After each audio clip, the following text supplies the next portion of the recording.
Welcome to class number 20 from the Old Testament, the Priesthood, Divine Services, and the Ritual Ordinances, taken from Leviticus chapters 1 to 27. The tribe of Levi was appointed by God to perform divine services at the Tabernacle, Moses' Tabernacle, chapter 3, verse 6. Since it was the only one who showed faithfulness to the Lord in the story of the golden calf, Exodus 32, verse 26, the tribe of Levi. The Old Testament priesthood was divided into three orders: the high priest, the priests, and other Levites. By the command of God, Moses raised his brother Aaron to the high priestly rank and appointed his 4 sons as priests. He put priestly robes on them, anointed them with oil, offered sacrifices, and ordered them to stay at the door of the tabernacle for 7 days. From that time on, the chief priests and priests were to be chosen from the family of Aaron. The high priest was an intercessor before God for the people, and therefore, during the divine service, he wore a breastplate with the names of the 12 tribes of Israel on his chest. His vestments included chiton, belt, vestment, ephod, breastplate, urim and thummim, and on his head a kidar. Once a year, on the day of purification, he had the right to enter the Holy of Holies, to sprinkle the sacrificial blood on the lid of the ark, offering a sacrifice for the sins of all Israel. The high priest was the main guardian of the law of God and oversaw its implementation. The priests performed sacrifices, prayed for the people, taught them the law, and maintained an unquenchable fire in the tabernacle. Every day they entered the sanctuary, where they lit the lamps, burned the incense, and on Saturdays they replaced the loaves of the offering. They were supposed to distinguish between leprosy and testify about healing from it. The rest of the Levites helped the priests during the divine service, including playing musical instruments. They set up the tabernacle, carried it during the transitions or the journey when they went from place to place.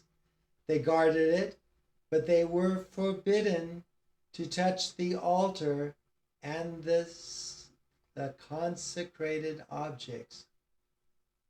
Purity and sanctity of life were required from priests and members of their families. For example, a much more severe punishment was applied to the daughters of priests for their prodigal sins than to ordinary Israeli women. The priest should not have started serving drunk. 2 of the 4 sons of Aaron used fire for the censers, which the Lord had forbidden, and were burned. Judging by the context, they were in a drunken state also. For the maintenance of the clergy, tithes were determined from all the Israelites. In addition, a part of the victims was intended for them. It should be the part of the sacrifices were intended also for them. The central liturgical action was the sacrifice. 5 types of sacrifices or victims were established: 1. The whole burnt offering. When the whole animal, except for the skin, was burned on the altar, it was performed daily in the morning and in the evening, as well as on special occasions. The blood of the victims, or the sacrifices, was merged, and the altar was sprinkled with it. That's number 1. Number 2, the sacrifice of peace was offered on holidays. Number 3, the offering for sin was offered for sins against the commandments of the Lord out of the weakness and ignorance of the people. Number 4, the sacrifice of guilt was offered for conscious sins. For their redemption, compensation for the victims was also required. And number 5, the bloodless or bread sacrifice in the form of flour or unleavened bread with oil. Except the whole burnt offering, only a part of the sacrifice was burned, and the other part was eaten by the clergy and those who offered the sacrifice at special meals.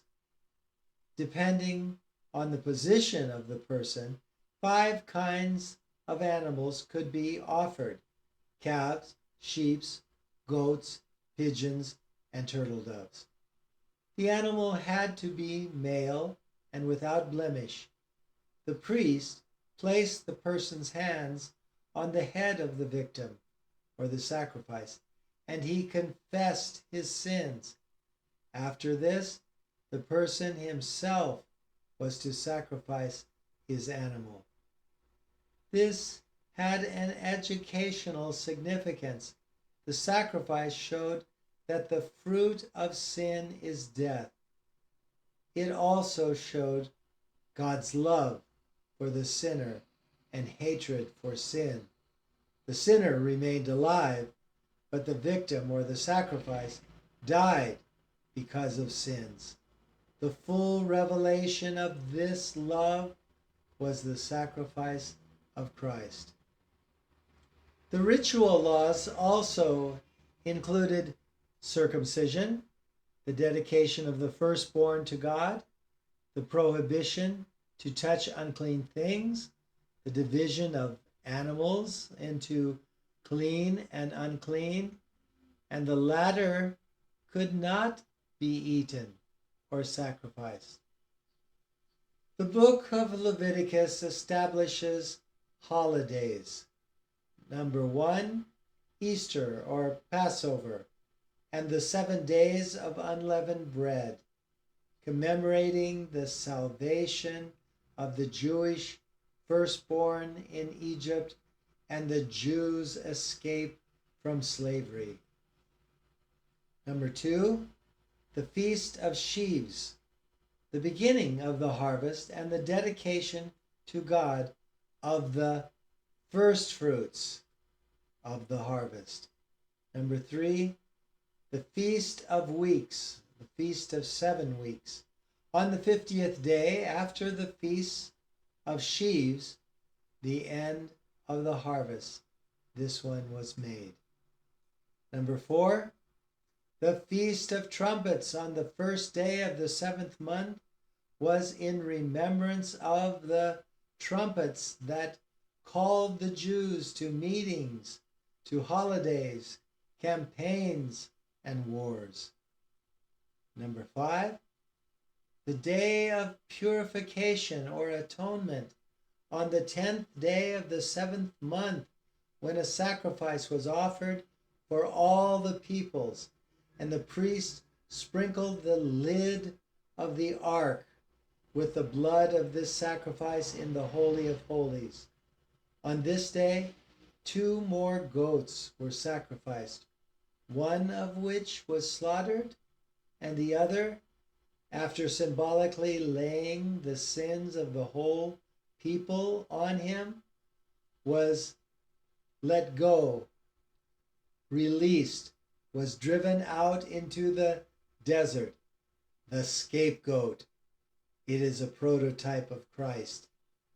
It was a day, number 5, it was this day of atonement, purification, was a day of national repentance.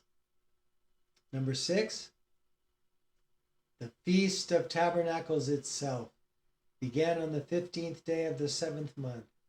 For 7 days the Jews were to live in tabernacles in remembrance of their journey in the desert. So ends the list. So now on the holidays of Passover or Easter, 7 weeks, and tabernacles, the 3 main feasts of the nation of Israel, the Jewish men were required to appear before the Lord. Later, it means for them to go up 3 times a year to Jerusalem. Sabbath was the main holiday. Nothing should be done on Saturday. The purpose of such a ban was to exclude the possibility of sin on this holy day. Since a person, renewed by grace, strives for good, the commandment about the Sabbath has changed in the New Testament.